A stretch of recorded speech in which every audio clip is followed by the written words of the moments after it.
Depuis le lancement d'Ici tout commence, les téléspectateurs ont appris à aimer comment détester le personnage d'Emmanuel Tessier. Véritable tyran à l'école de cuisine Auguste Armand, il est redouté par les élèves mais aussi par les professeurs. Seule l'infirmière de l'établissement a vu en lui une autre facette, plus douce. Il s'agit de Constance. Ainsi, ils forment un couple complémentaire depuis un petit moment et pourtant, ce n'est qu'il y a peu qu'ils ont partagé une scène d'amour. En effet, celle-ci est survenue à l'occasion de leur réconciliation après l'infidélité de Constance avec Zachary Landiras. Et cela s'est révélé être plus stressant que prévu pour les comédiens Benjamin Baroche et Sabine Perrault. C'est cette dernière qu'il a reconnue lors d'une interview pour Télé Loisirs. On a eu quelques scènes intimes encore après. Mais on n'était pas du tout à l'aise. Ça fait 2 ans qu'on joue ensemble des époux et en fait, on se fait quelques bisous une fois de temps en temps, mais très peu.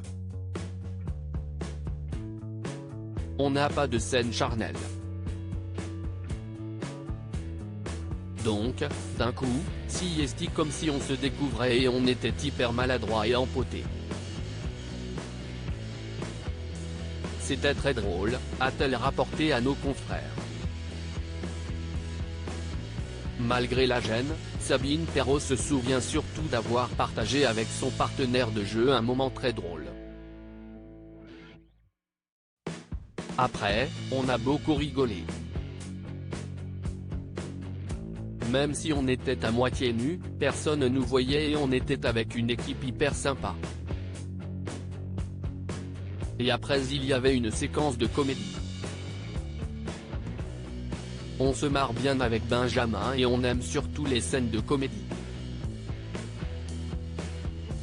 Là, on en a quelques-unes qui arrivent et qui sont assez chouettes.